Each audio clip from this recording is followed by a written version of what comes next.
L'islam est une religion qui vit une crise aujourd'hui, partout dans le monde. Nous ne le voyons pas que dans notre pays. C'est une crise profonde qui est liée à des tensions entre des fondamentalismes, des projets justement religieux et politiques qui, on le voit dans toutes les régions du monde, conduisent à un durcissement social, y compris dans des pays où l'islam est la religion majoritaire. Nous allons donc renforcer les contrôles, mettre dans la loi les principes en vertu desquels il sera permis de dissoudre les associations et assumer que, en vertu de nos principes républicains, et sans attendre que ce soit le pire, on puisse dissoudre des associations dont il est établi qu'elles portent ces messages, qu'elles contreviennent à nos lois et nos principes. It's a uniform civil code that Emmanuel Macron wants to introduce in France. He hasn't used this term, but he has laid out the details. He wants the French constitution to be above religion. He wants all French citizens to be equal before the law. Why has this triggered such a backlash? What implications will the French law have on other countries? Is Macron setting a precedent for secular democracies to follow? And why is the Islamic world opposing such progressive decisions? In the next 4 minutes, we shall try to understand. Let me start by talking about Macron's plan. What does he want to do? In December this year, his government plans to table a bill. They want to strengthen an old law, a law that was made in the year 1905, more than 100 years old. This law officially separated the church and the state in France. This law established state secularism in France. They call it laïcité.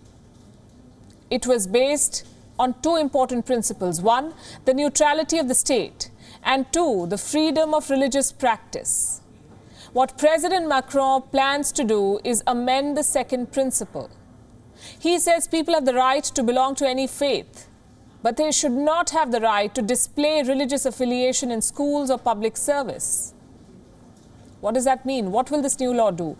It will increase scrutiny of religious communities, their source of funding, and their associations. Simply put, President Macron of France wants to scrutinize Islamic activities in his country. He wants to rescue them from radicalism. Listen to this. We are going to open a new path together. We are going to try together to build an organization that will allow us, I hope and I believe, to build an Islam of enlightenment in our country. That is to say, an Islam that can be at peace with the French Republic, one which respects all the rules of separation and allows all voices to be pacified. It is not the job of the state to structure Islam, but we must allow and accompany this emergence, starting by freeing Islam in France from foreign influences. Freeing Islam from foreign influences. The message is clear. France will not tolerate foreign funding of Islamic institutes. It will not allow foreign Islamic preachers to influence French Muslims anymore. Why does France need these rules? Because there are fears that a section of French Muslims is being exposed to radical Islam. This dangerous brand of Islam is being imported. It is being financed from abroad. Right now, France is said to have 300 detached imams from abroad, 300 imported imams, if you like. They have no link to the French Republic. They are recruited by French mosques. They are foreigners filling vacancies in France. At least half of them, 150 imams, are said to be from Turkey. They may or may not understand French secularism. The Macron government wants to keep a check on what they're preaching. That should explain why the Turkish president is making so much noise. The implications of the new French law are not limited to Turkey. They extend to the whole world, because secular democracies the world over are witnessing this clash, the clash between religious law and the constitutional law. So if France can make the constitution prevail over religion, it creates a template, it sets a precedent, something that other countries can refer to and follow. Countries like India. In India, the government is committed to introducing a uniform civil code. It's in their manifesto. One law for all religions. equal status to all citizens.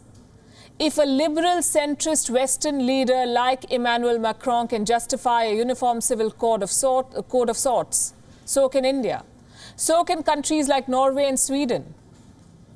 They've both sheltered and given citizenship to Muslim immigrants. Now they're struggling.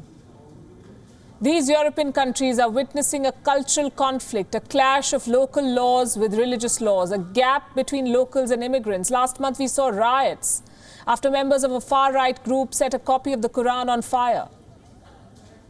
This truly is a clash between Islamophobia and Islamofascism. Can France strike a balance? Can it rein in radicalism without giving in to xenophobia? Emmanuel Macron's approach may be unconventional, even uncomfortable for some, but there seems no other way to deal with asymmetric assaults and repeated terror attacks. It is time that the world acknowledged this and supported Macron instead of playing politics over his law. Thank you for watching Gravitas on WION's YouTube channel. If you want to stay up to date with what's happening around the world, then subscribe to our channel and don't forget to like and share. Thank you very much for watching WION. World is One.